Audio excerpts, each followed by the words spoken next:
एक गरीब बुढ़िया थी जो हमेशा देवी माँ की पूजा किया करती थी। गीता के बेटा बहू एक एक्सीडेंट में चल बसे। फिर उसकी पोती उसके पास ही रहने लगी। अब उसकी पोती भी बड़ी हो चुकी थी। गीता अपनी पोती की शादी करना चाहती थी तो वो देवी माँ से कहती है, हे देवी माँ, मेरी पोती अब बड़ी हो गई है। मैं चाहती हूँ इसके योग्य वर मिले। मैं इसके हाथ पीले कर दूंगी और मैं अपने फर्ज से मुक्त हो जाऊंगी। हे माँ, मेरी बेटी की शादी जल्दी ही हो गई तो मैं नवरात्र के सारे व्रत रखूंगी। गीता ऐसा बोलकर माता के चरणों में प्रणाम करती है और उठकर चली जाती है। तभी उसकी पोती उससे कहती है, दादी माँ, आप देवी माँ की इतनी भक्ति करती हो, क्या देवी माँ आपकी विनती सुनती हैं? क्या एक बार में ही लोगों की बात सुनती हैं क्या? हाँ बेटा, देवी माँ सबकी विनती सुनती है, वो मेरी भी जरूर सुनेगी। और बेटा, तुम्हें भी देवी माँ की पूजा करनी चाहिए और उनसे आशीर्वाद लेना चाहिए।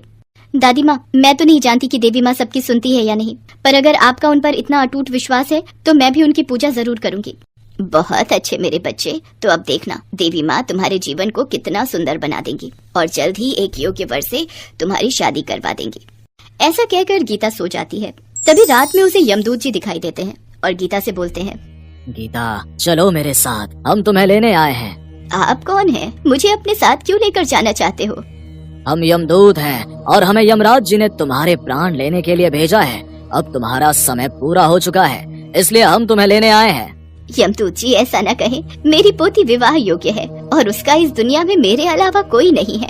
अगर आप मुझे अभी लेकर चले गए तो मेरी पोती की शादी कैसे होगी? मैं चाहती हूँ मेरी पोती की शादी मेरी आंखों के सामने हो जाए, जिससे उसे बाद में कोई परेशानी न हो।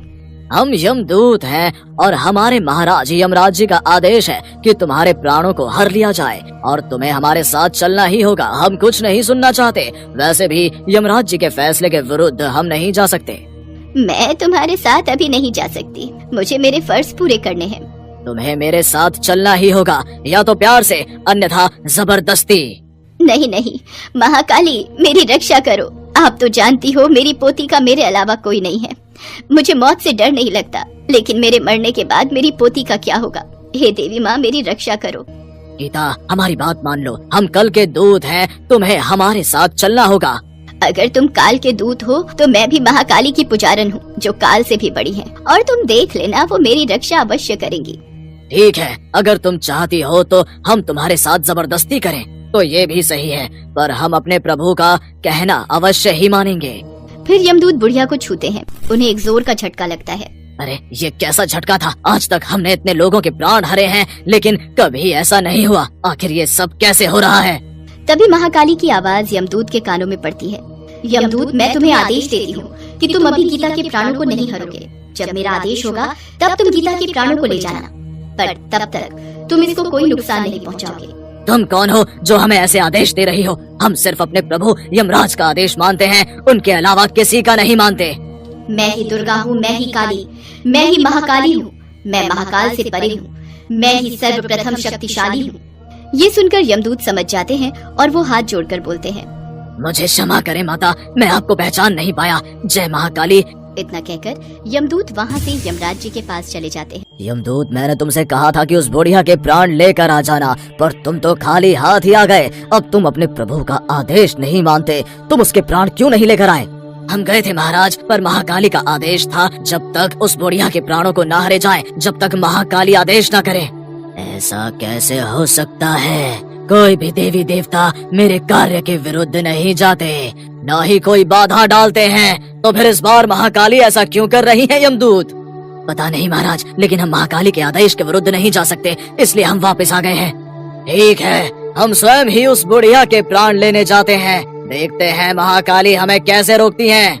फिर यमराज बुढ़िया के घर पहुंच जाते हैं और उसके प्राणों को हरने की कोशिश करते हैं, लेकिन जैसे ही वो बुढ़िया के शरीर को छूते हैं तो यमराज के शरीर में कंपन आ जाती है, जिस कारण यमराज क्रोधित होकर कहते हैं, किस शक्ति का इतना साहस है जो मुझे इसके प्राण लेने से रोक रहा है? सामने आओ, जो भी मेरे कार्य में बाधा बन रहा है, अंजाम सही नहीं होगा।